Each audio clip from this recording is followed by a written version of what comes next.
In the late 1970s, Houston wasn't just a football town, it was Oilers country. Led by larger-than-life bum Phillips and the unstoppable Earl Campbell, the Luv Ya Blue era turned the Astrodome into a madhouse and gave Houston fans hope like never before. But just as quickly as the magic arrived, it was gone, undone by front office decisions, playoff heartbreak, and a shocking firing that changed everything. This is the story of the team Houston fell in love with and how it all slipped away. Before we get started, I just want to say welcome to All Sports History. This is a channel where you'll find many sports documentaries on sports leagues like the NFL, MLB, NBA, NHL, and much more. So please consider subscribing and hitting the notification bell if you don't want to miss any of those. Okay, let's get back to today's video.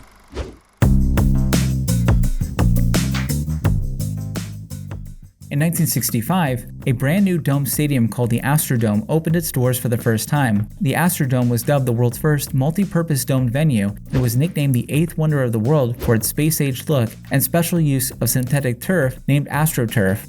At the time, it was widely expected that the Houston Oilers would move in and play at the Astrodome. Prior to that, the team had played at the University of Houston from 1960 to 64 and Rice University from 1965 to 67. But negotiations between Adams and Roy Hoffines, the owner of the Houston Astros and the Astrodome, did not go well initially. Adams was notoriously tight-fisted when it came to team finances and preferred to cut costs wherever he could to offset the highest-paid players' salaries on the Oilers team payroll.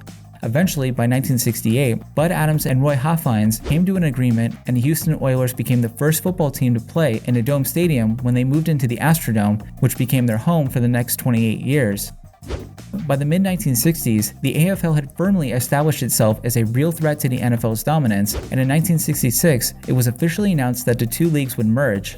After the merger, Houston would struggle in the standings, finishing last place in the AFC Central Division for 4 straight seasons between 1970 and 1973. The team's fortunes would begin to change around the mid to late 1970s with the arrival of charismatic head coach Bum Phillips, Billy White Shoes Johnson, and future Hall of Famers Elvin Bethea and Earl Campbell. This core group became a sensation in Houston and would usher in a new era of Oilers football dubbed Luv Ya Blue. Earl Campbell would go on to win Rookie of the Year and would help the Oilers make the AFC Championship game 2 years in a row in 1978 and 1979. However, the Oilers were defeated both times by the eventual Super Bowl winners, the Pittsburgh Steelers. The following year, the Oilers made the playoffs once more, but were disappointingly eliminated in the wildcard game against the Oakland Raiders. In another controversial move by Bud Adams, immediately following the playoff loss to the Raiders, head coach Bum Phillips was fired. The move was made despite Phillips coaching the Oilers to another winning 11-5 season and leading the team through their most successful era since joining the NFL. The reported reason for Phillips' firing was because he failed to hire an offensive coordinator, but also allegedly due to his failure to report a player's recreational drug use until after the season had ended. The change in leadership did not help, and things after that quickly began to spiral downward. The next few seasons would be disastrous for the team, who only won 13 games over the span of 4 seasons.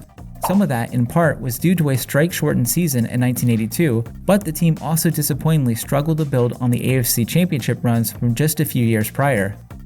Fan favorite Earl Campbell had become frustrated with his reduced playing time and demanded to be traded towards the end of the 1983 season. After the Oilers lost their first 6 games of the next season, Campbell was traded to the New Orleans Saints for a first-round pick. With Bum Phillips and Earl Campbell's departures, it effectively ended the Luv Ya Blue era for the Oilers. I just want to pause real quick to ask, if you're enjoying this video so far, please hit the like button and don't forget to subscribe as well. Okay, let's get back to the video.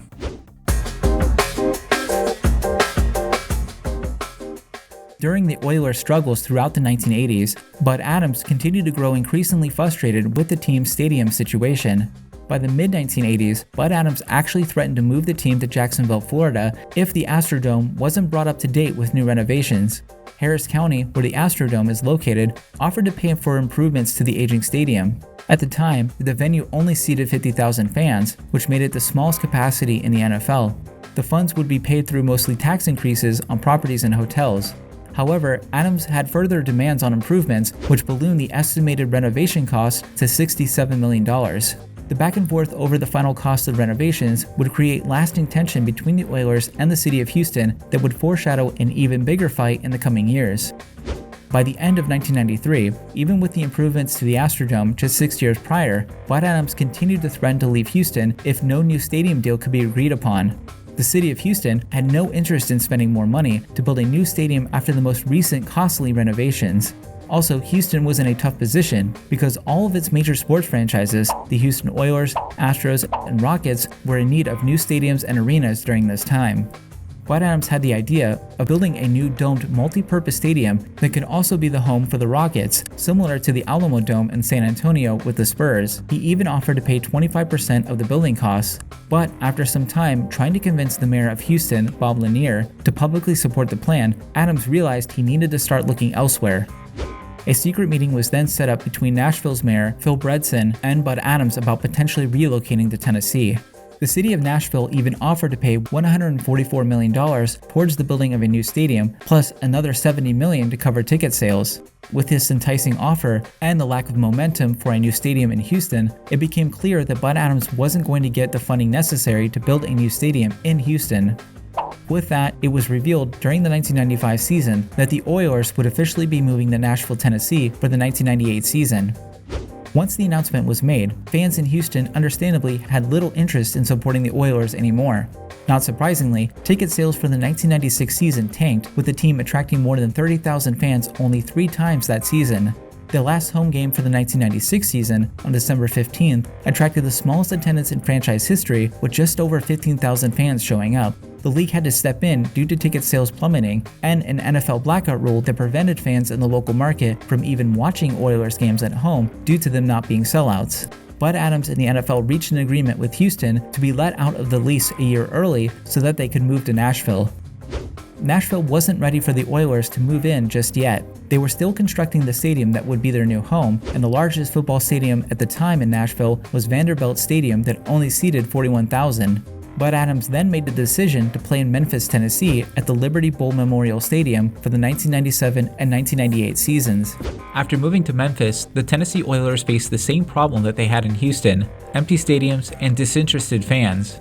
Even a nearly full crowd against the Steelers in 1997 turned out to be mostly Pittsburgh fans, embarrassing owner Bud Adams into relocating again, this time to Vanderbilt Stadium in Nashville. In 1999, the Oilers officially became the Tennessee Titans.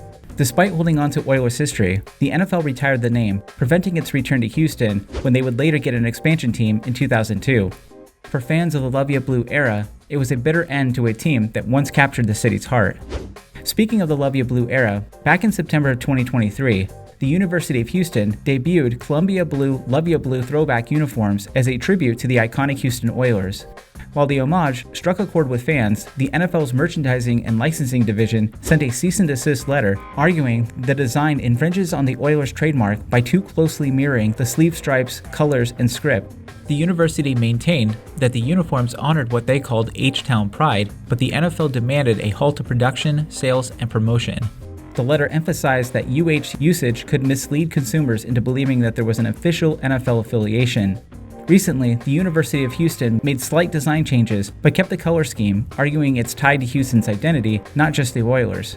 Despite the warning, UH plans to keep the uniforms in rotation, and it remains unclear if the NFL will escalate things further or back off after the adjustments. So that brings me to this question: do you think the NFL is right to go after the University of Houston over the Luv Ya Blue uniforms, or should UH be allowed to honor the city's football history however they want? Let me know in the comments below.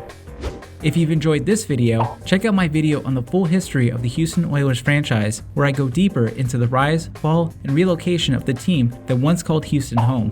As always, please like and subscribe if you haven't already, and thanks for watching.